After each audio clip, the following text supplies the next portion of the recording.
Hey folks, Joshua Steele here, coming to you again from Lviv, Ukraine, back in my home neighborhood here.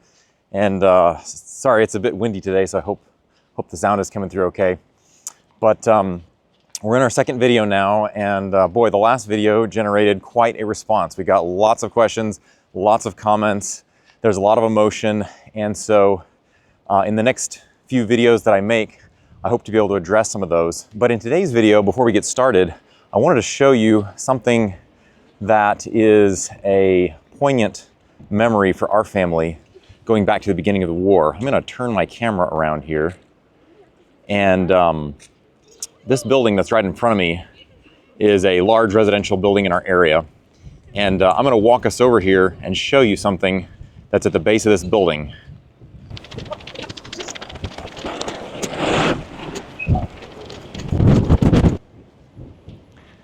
Now, this right here is the entrance to a parking garage, and this is the parking garage where we first sheltered from an air raid that occurred right at the beginning of the war. When the war first broke out, the very first day, this was the building that we came to. It was the closest place that we could find that had a parking garage.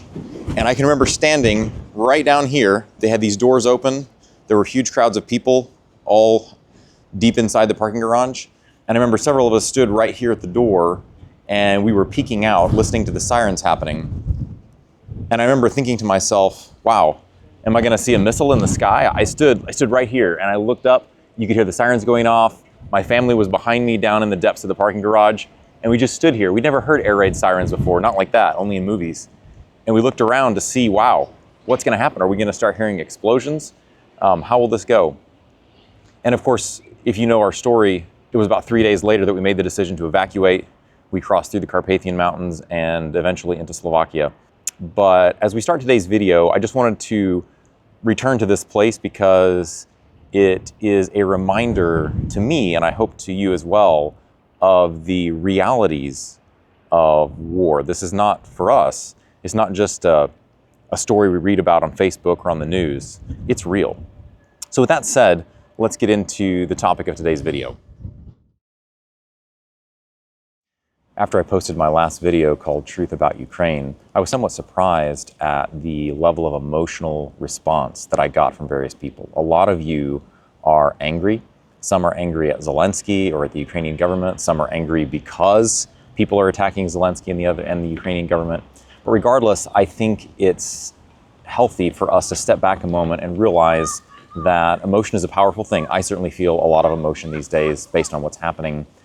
But I think in this particular case, it's instructive to talk about it because this anger that's directed at Zelensky, all the claims that are floating around about how corrupt he is and how he's exploiting the United States and how he's just a comedian who keeps coming over and begging for cash, all this sort of thing, whether or not those claims are founded, I think that the anger right now that's being channeled in that direction is working to Putin's advantage. And in this video, I want to speak particularly about two realities that Putin hopes you won't notice. And I'd like to turn your attention to those two realities because I think they're very important for the future of Ukraine and for the relationship between America and Ukraine.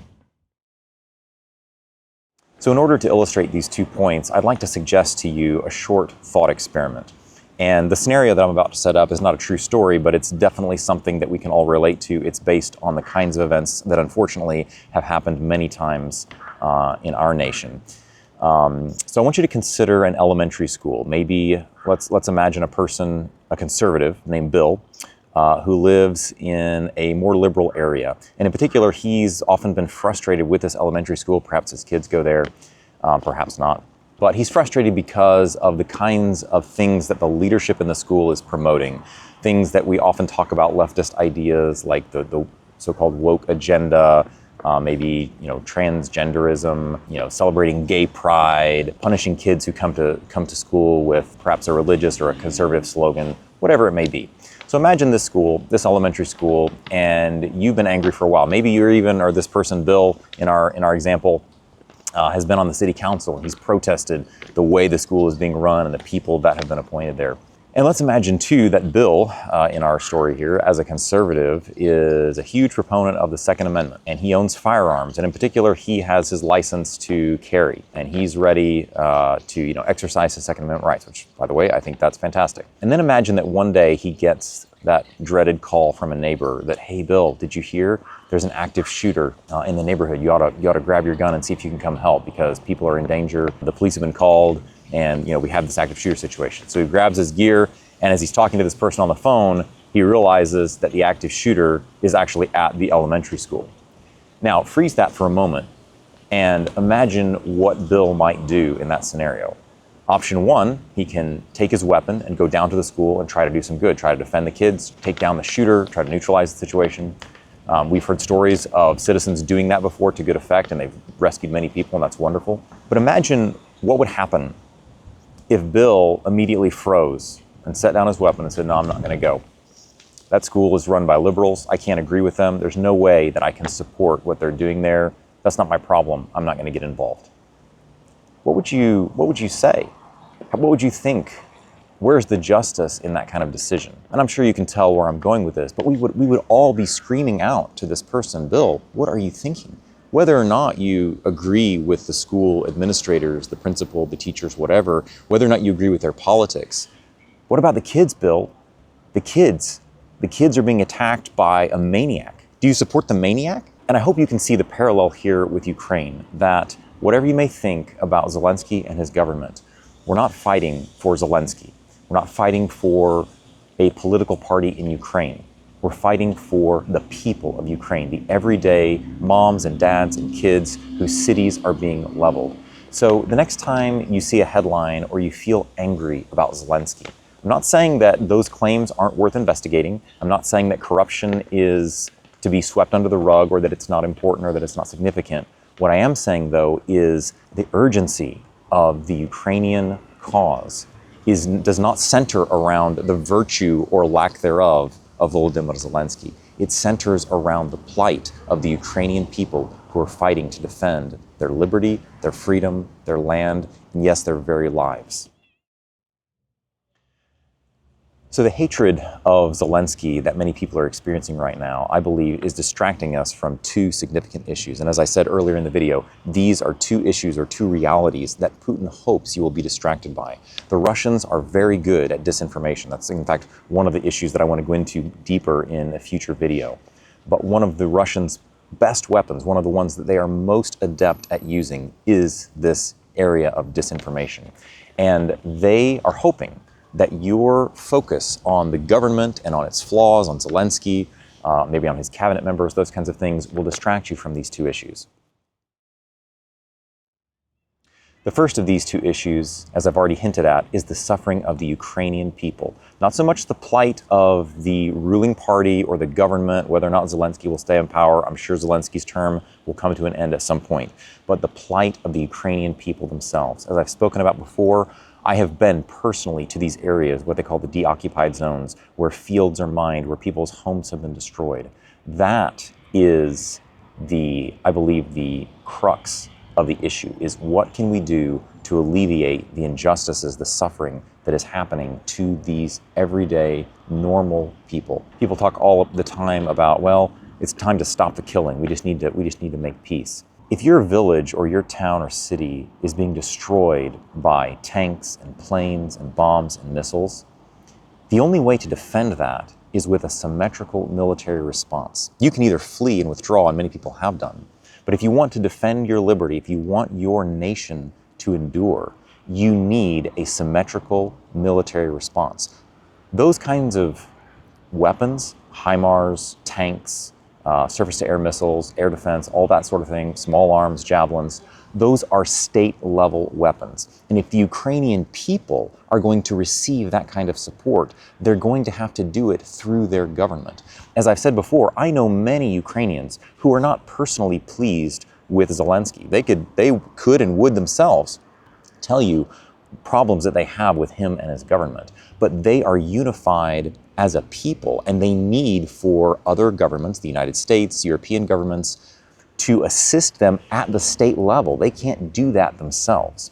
And so there comes a point where if we refuse to recognize and or work with Zelensky's government, the real ones that suffer based on that decision are the people, because if they're going to survive, they need the ammo, they need the weapons, they need the equipment that only state-level actors can provide. It has to be, for example, United States government-level providers that send the gear, and state-level Ukrainian officials that receive it, send it to the front lines, and then the soldiers use it to defend their land. And happily, that is happening. But again, this is the first issue, the suffering of the Ukrainian people, that I think we can get distracted from in our frustration or our anger at things that governments are doing, whether that is, say, the corruption of the Ukrainian government, or whether that's dissatisfaction with the actions of our own government. I think those are valid issues. They're worth discussing, but we need to not let our emotion and our anger at the government,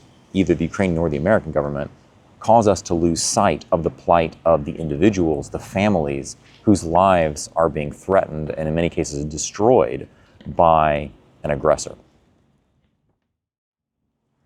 The second area that Putin hopes to distract you from with his campaign of disinformation is the sheer evil of his regime. Unfortunately, President Trump has spoken recently of Putin in a way that, at best, detracts from the fact that he is a dictator, and at worst, flat out denies it. Now, I realize there are various theories about why Trump is doing this. Perhaps it's strategic. Trump himself at one point said, in essence, you can't negotiate with somebody if you are publicly bad-mouthing them during the negotiations. And I understand that. I also understand that whether they like it or not, our leaders often are in a place where they have to conduct negotiations with terrible people. World War II has a lot of examples of that. Stalin was an official ally for a while of the United States and Great Britain. He was part of the Western Allies, or well, I guess he wasn't considered a Western ally, but he was part of the alliance that was taking on Nazi Germany.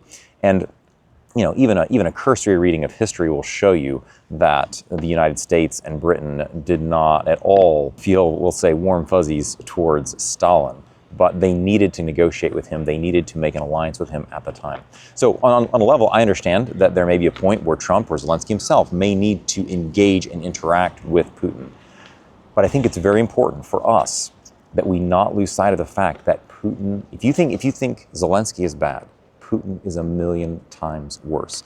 Perhaps Zelensky is corrupt. He may have put his cronies in places of power. He may have banned the Communist Party in Ukraine or done other things that you disapprove of. Maybe you think he should have elections and he shouldn't. We're going to get to that in a future video. Or maybe you think that he should have elections and he hasn't done that, and so you're upset about that. But the point is that negotiating with Putin is a no-win game. I think there are a lot of people who assume that if Ukraine would just be willing to make a deal, if they would be willing to let go of some of their demands, that Putin would sit down and make some kind of a deal. And yes, it wouldn't be perfect for Ukraine, but we could stop the killing and people would stop dying. That's a false hope. I hope to go into this in more detail in a future video, but suffice to say, the assumption that Putin would sign some kind of a peace deal with Ukraine and then honor the terms of that deal is not based on evidence. We have a long track record of Putin breaking agreements, invading countries where he said he wouldn't. Ukraine is definitely one of them. Zelensky himself, as you may know, signed an agreement with Putin as recently as 2019. Putin broke that agreement. So the idea that the Ukrainians could just need to be willing to give something up, say the Donbass or the Crimea, and then Putin will be satisfied and the fighting can stop, that's a pipe dream. And Putin wants to distract you from the sheer evil of his purposes in Ukraine. One of the things that I hope to talk about more in a future video is the difference between limited and unlimited objectives in war. Limited objective would be when somebody, say one state wants to come in and just take over a region, but they're not seeking the utter annihilation of their enemy or a regime change or something like that. An unlimited objective would be the opposite of that, and that is what Putin is doing now. Putin is not interested in just having the Donbass or having Crimea. He does not recognize Ukraine as a legitimate state at all. He is seeking their utter destruction. You can't negotiate with somebody like that. If the stakes, if the terms of the agreement actually only revolved around some territory, say the Donbass, the Crimea, whatever, I would admit that would be something we could negotiate about. I think it's horrible that Putin has taken those territories away from Ukraine, But if that's all we were talking about, I think, and I'm speaking for Ukrainians, but from what I have heard of them, from what I know, I think there are a lot of Ukrainians that if they thought that would actually end the killing and bring peace and ensure the survival of their state, I think they would at least be willing to discuss the idea of giving up those territories. But the sad truth is that it won't. Negotiating with Putin, signing any kind of a deal, and then hoping that he will honor it is a fool's errand, in my opinion. And it's not just my opinion. I think there is ample historical evidence. I'm not the only one that's pointed this out. When we consider the Ukrainian question and the plight of the Ukrainian people, we cannot allow ourselves to forget the scale of the evil that they are facing, the utter threat to their survival. So I'm going to wrap the video up there for today. As I mentioned earlier, there are a lot of questions, there are a lot of comments, and I'd like to talk about them. I don't purport to be someone who has all the answers. I don't have a crystal ball. I'm not an expert. But I am someone who lives in Ukraine, and I love these people, and I want to talk about them. I want to bring to your attention thoughts and ideas. I want to suggest to you, as much as I can, the perspectives of the Ukrainians and how they're seeing this, the plight that they find themselves in. And it's my sincere hope that this war will end and that Ukraine will once again be a free and prosperous nation. So I'd like to hear what you think. Should the U.S. dump support for Ukraine, or should they continue supporting? You may have heard that Trump recently at least put a pause to the U.S. supply of weapons to Ukraine. What do you think about that? Leave me a comment down below. And if you have questions about Ukraine, about Zelensky, about the war in general that you would like to see me address in a future video, I'd love to hear from you. Go ahead and drop a comment down below and let me know. I would really appreciate it if you would subscribe to my channel, let other people know about it, and I'll see you in the next video. Thank you so much for watching today. God bless you.